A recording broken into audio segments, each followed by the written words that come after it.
Good morning बच्चों, कैसे हैं? कल का टॉपिक आवेश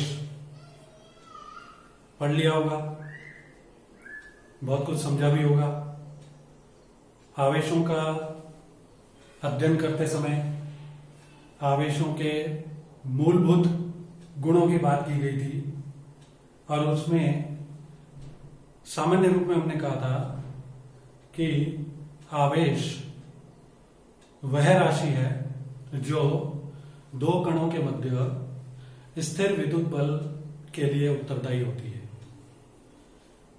तो कल जो हमने कहा स्थिर विद्युत बल, तो स्थिर विद्युत बल का मान कैसे ज्ञात करेंगे, उसके लिए कूलाम ने एक नियम प्रतिपादित किया था जिसे कूलाम का नियम कहते हैं। तो आज हमारे प्रथम पाठ का अगला टॉपिक कूलाम का नियम, यानी आज हम अध्ययन करेंगे कूलाम के नियम के बारे में। कूलाम का नियम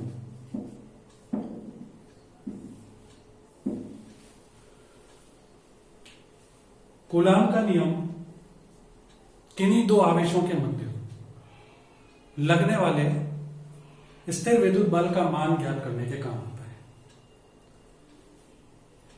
इस नियम के लिए हमारे पास मान लीजिए दो आवेश Q1 और Q2 हैं जो एक दूसरे से r दूरी पर स्थित हैं। मान लीजिए हमारे जो Q1 और Q2 आवेश हैं, ये Q1 आवेश और ये Q2 आवेश, इन दोनों के मध्य दूरी r। इन दोनों आवेशों के मध्य लगने वाले बल का मान ज्ञात करने के लिए कूलाम ने अपने नियम का जो कथन दिया, पहले हम उसके बारे में चर्चा करेंगे।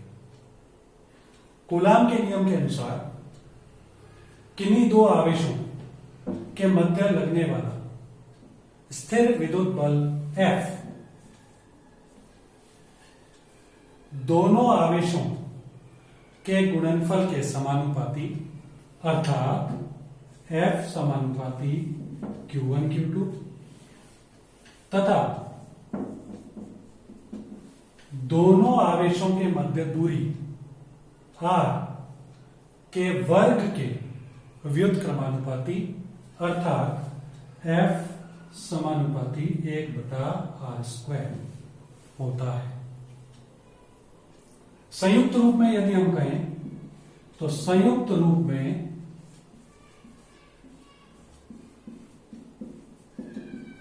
F समानुपाती Q1 Q2 बटा r² होगा। जैसा हम सब जानते हैं कि जब हम समानुपाती चिन्ह को हटाने की प्रक्रिया करते हैं तो इस प्रक्रिया में एक समानुपाती नियतांक आता है। तो कूलाम ने अपने इस नियम को पूरा करने के लिए इस समानुपाती चिन्ह को हटाया और उसने एक नियतांक k का उपयोग किया, यानी अब हमारा सूत्र बन गया F बराबर k Q1 Q2 बटा r²। ये जो बल का मान आया, ये बल का मान कूलाम के नियम के अनुसार दो आवेशों के मध्य लगने वाला बल होता है। ओके, अब यहां बात आती है कि यदि हम इस सूत्र को देखें तो इसमें Q1 और Q2 ज्ञात है, R ज्ञात है, लेकिन इस K का क्या, अर्थात इस K का मान कितना। तो कूलाम ने इस K, जिसको हम सामान्य रूप में समानुपाती नियतांक कहते हैं, हम इसे स्थिर विद्युत बल का नियतांक भी कह सकते हैं। इस स्थिर विद्युत बल के नियतांक K का मान कूलाम ने निम्न सूत्र से लिया, K बराबर 1/4 पाई एप्सिलॉन 0। अब यहां एप्सिलॉन 0 क्या है? एप्सिलॉन 0 को कहा जाता है निर्वात या वायु की विद्युतशीलता। थोड़ी देर में हम इस विद्युतशीलता का भी कंसेप्ट क्लियर करते हैं। लेकिन इस k का मान जब हम 1/4πε0 रखते हैं तो बात आती है कि इस पूरी राशि का मान आंकिक रूप में कितना होगा। तो इस पूरी राशि को हल करने पर k का मान 9 × 10⁹ न्यूटन मीटर स्क्वायर प्रति कूलम स्क्वायर होता है। अब जैसा हम अभी कह रहे थे एप्सिलॉन जीरो को हमने कहा है निर्वात या वायु की विद्युतशीलता।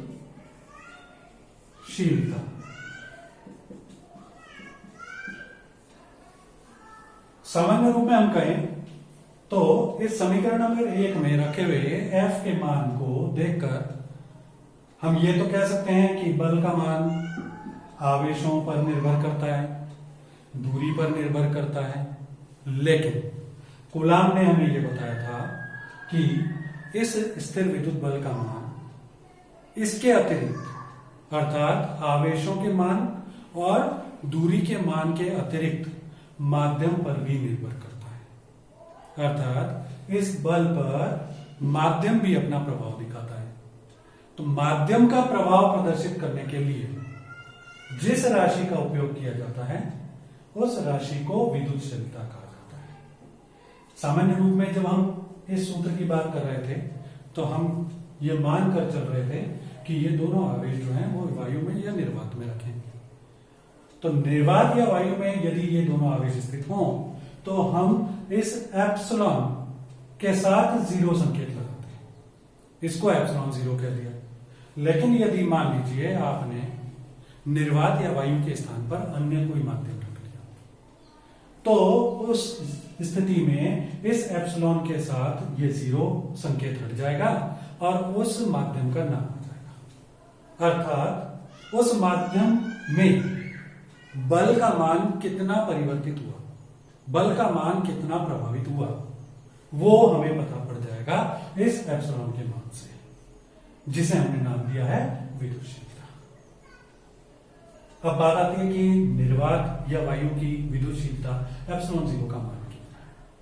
तो इस निर्वात या वायु की विद्युतशीलता का मान होता है 8.85 × 10⁻⁻12 कूलम स्क्वायर प्रति न्यूटन मीटर स्क्वायर। ठीक है, अगर हम एप्सिलॉन 0 का मान 8.85 × 10⁻⁻12 इस जगह पर रखें, पाई का मान हम सबको पता होता है 22/7 या 3.14। ये मान रखकर यदि हम इसे हल करेंगे तो इस k का मान हमें प्राप्त होगा 9 × 10⁹ और ये मान आपको आंकिक प्रश्नों अर्थात न्यूमेरिकल्स को हल करने में मदद करेगा। ठीक है, तो यह है हमारे पास कूलाम के नियम के बारे में एक सामान्य जानकारी कि कूलाम का नियम क्या है, इसकी सहायता से बल का मान किस तरह से ज्ञात किया जाता है।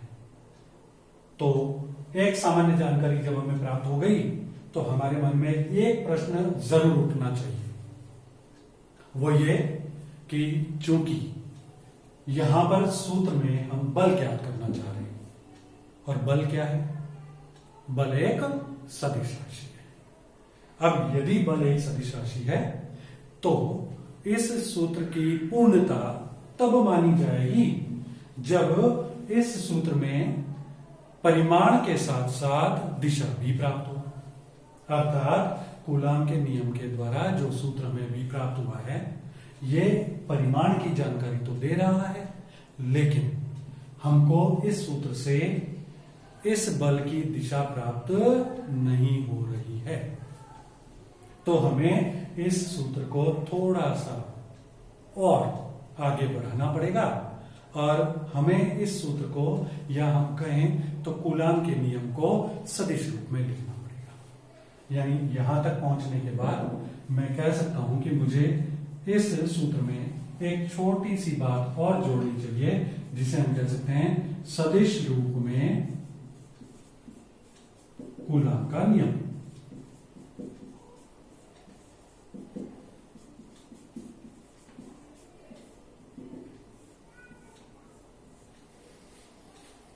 देखिए, अगर हम इस सूत्र को देखें, सदिश रूप में लिखने की कोशिश करें, तो बहुत स्पष्ट हमें पता पड़ रहा है कि इस सूत्र में बायां पक्ष, जिसे हम LHS कह सकते हैं, LHS पर बल है और जो एक सदिश राशि है, तो हमें सीधी सीधी बात पता पड़ेगी कि F यानी बल पर एक सदिश का निशान लगा देंगे। लेकिन अगर हम दाएं पक्ष अर्थात RHS पर देखें, तो Q1 और Q2 यानी आवेश, हमें पता है आवेश तो एक अदिश राशि है।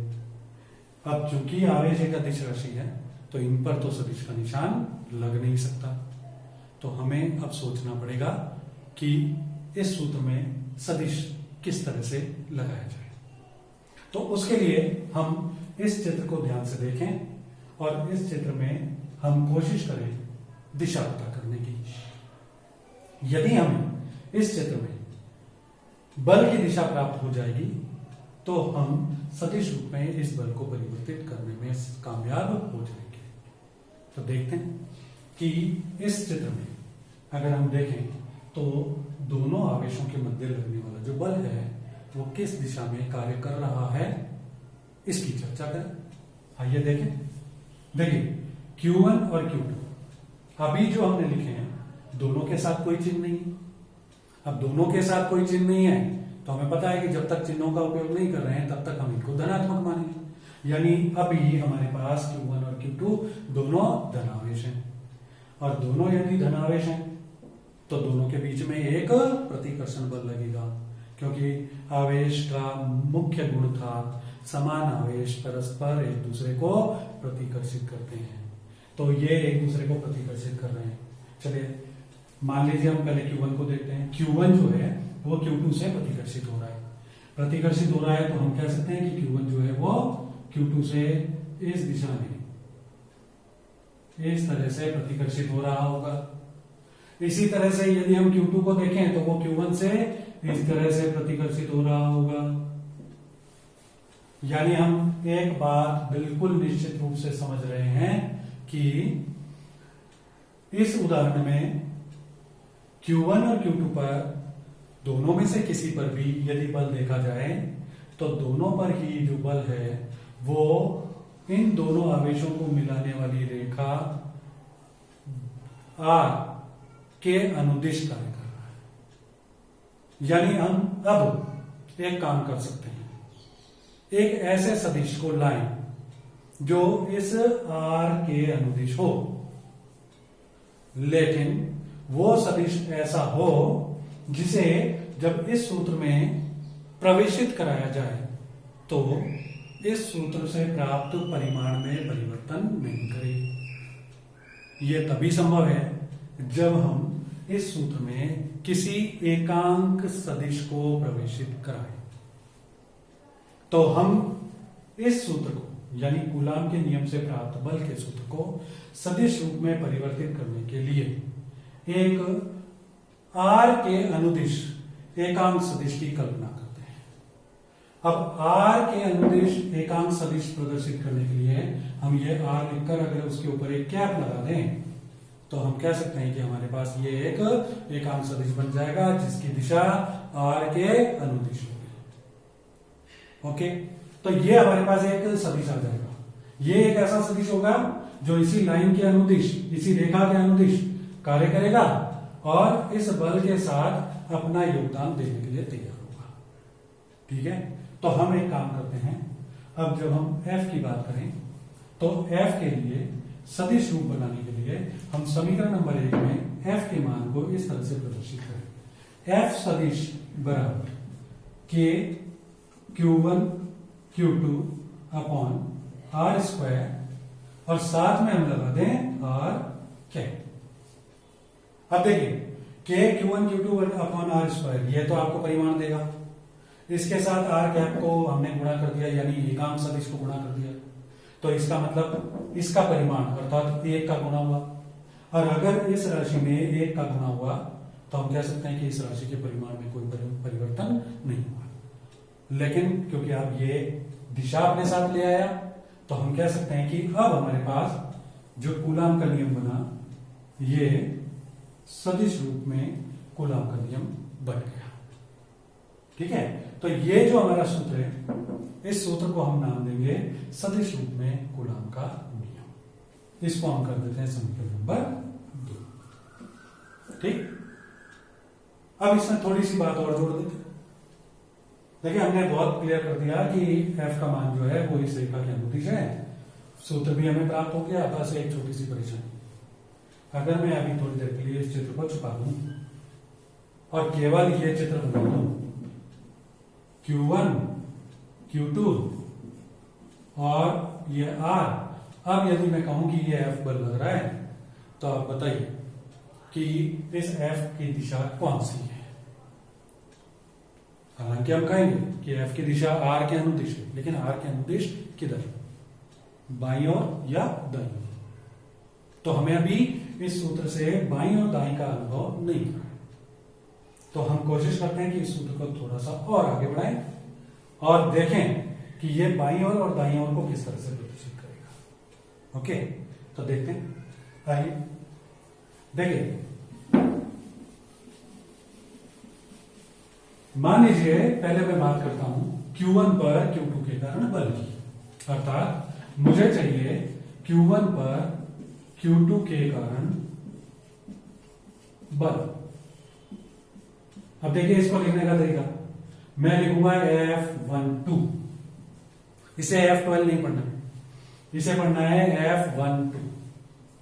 F12 का मतलब है Q1 पर Q2 के कारण बल। ठीक है, तो इसका मान हमने ये लिख दिया कि Q1 Q2 upon R square. अब R स्क्वायर, तो अब बात आती है साथ में ये जो R कैप है, ये R कैप कौन सी दिशा में होना चाहिए? हमारा अनुभव कहता है कि ये R कैप की दिशा जो है F12 के लिए बाईं ओर होनी चाहिए। ओके, तो बाईं ओर दिखाने के लिए हम क्या करेंगे? तो देखिए, बाईं ओर जाने के लिए हम ये, अगर हम अपने हाथ देखें तो ये साइड जा रहे हैं। अब मैं यदि ये साइड जाना चाहूं, इस तरफ जाना चाहूं, तो मैं कह सकता हूं Q2 से Q1 की ओर जा रहा हूं मैं। और अगर मैं Q2 से Q1 की ओर जा रहा हूं, तो मैं इस R को थोड़ा सा परिवर्तन दे दूंगा। मैं दे दूंगा इसको R21 और साथ में लिख दिया क्या। तो ये जो अब सदिश है, ये बहुत स्पष्ट दे देगा आपको सूचना कि अब हमारा जो बल है वो 2 से 1 की ओर जाने की तरफ लग रहा है। और 2 से 1 की ओर जाने की तरफ जाने मतलब हम बाईं ओर जा रहे हैं। ठीक है, तो ये R21 लिखा जाएगा कैप के साथ। अब क्योंकि हमने R21 कैप यानी ये दिशा हमने दे दी, तो देखिए यहां पर भी जब हम R स्क्वायर लिखेंगे तो हम R21 सदिश लगाकर इसका परिमाण का स्क्वायर कर देंगे, यानी हम लिख देंगे इसको F12 सदिश बराबर K Q1 Q2 बटा R21 का स्क्वायर और साथ में R21 कैप। यहां पर हमने परिमाण का निशान लगा दिया, यानी नीचे सदिश नहीं है। ये जो हमारा सूत्र बन रहा है, ये सूत्र हमको समस्त जानकारी दे रहा है। बल लग रहा है, कितना लग रहा है, और बल किस दिशा में लग रहा है, और कौन से आवेश पर किस आवेश का प्रभाव देखा जा रहा है। यदि हम इस सूत्र को अच्छी तरह से समझ जाएं, तो देखिए इसका बिल्कुल उल्टा प्रभाव आपको ऊपर दिखने लगेगा। मान लीजिए अब मैं आपको कहता हूं, बताइए कि इसी प्रकार यदि Q2 पर Q1 के कारण बल, क्या लिखा जाएगा? बिल्कुल सही बात, अब लिखा जाएगा F21, यानी Q2 पर Q1 के कारण बल। अगर ये हो तो आप बता सकते हैं अब सूत्र क्या बनेगा? बिल्कुल सही बात है, सूत्र बनेगा F21 बराबर K Q1 Q2 बटा R12 का स्क्वायर R12 क्या? ये बन गया आपका सूत्र Q2 पर Q1 के कारण और ये बन गया सूत्र Q1 पर Q2 के कारण बल। इस पूरे जो भी हम ये सूत्र देख रहे हैं, ये सारे सूत्र एक ही चीज हैं, लेकिन जैसे जैसे हम किसी राशि का अध्ययन करके आगे बढ़ते हैं, वैसे वैसे हमारे दिमाग में जो नई बातें उभरती हैं, उन नई बातों को स्पष्ट करने के लिए हम ये सूत्रों को तैयार करते हैं। ठीक है, तो आज हमारा जो टॉपिक था कूलाम का नियम, उसमें हमने पहली बात की कि कूलाम का नियम क्या है, कूलाम के नियम के अनुसार बल का मान कैसे निकाला जाएगा, उस बल के मान को सदिश रूप में, सामान्य रूप में कैसे लिखा जाएगा, और किसी एक आवेश के कारण दूसरे आवेश पर लगने वाले बल का सूत्र कैसे निकाला जाएगा। तो ये हमारे पास जो छोटी मोटी बातें आई, ये जो बातें आई, ये कूलाम के नियम का प्रारंभिक ज्ञान कहलाती है। इस प्रारंभिक ज्ञान के बारे में जब हम अच्छी तरह से संतुष्ट हो जाते हैं, तो हम इसमें और नई बातें जोड़ने का प्रयास करते हैं। तो वो नई बातें जोड़ने का प्रयास हम अपने नेक्स्ट लेक्चर में करेंगे, लेकिन उस लेक्चर पर पहुंचने से पहले आपका जो होमवर्क रहेगा वो ये मैं कहता हूं, आप नोट कीजिए और इन प्रश्नों के उत्तर लिखने का प्रयास कीजिए। प्रश्न नंबर 1, कूलाम के नियम का कथन लिखिए। प्रश्न नंबर 2, कूलाम के नियम को सदिश रूप में व्यक्त कीजिए। ठीक है, ये दो प्रश्न आज के टॉपिक से संबंधित हैं। आज आप इन दोनों प्रश्नों को लिखने का प्रयास करें, और यदि कोई कठिनाई आए तो कल जब हम इस टॉपिक को आगे बढ़ाएंगे, तो टॉपिक को आगे बढ़ाने से पहले आप इसके बारे में और ज्यादा जो जानकारी प्राप्त करना चाहते हैं वो जानकारी प्राप्त करें। Okay, thank you.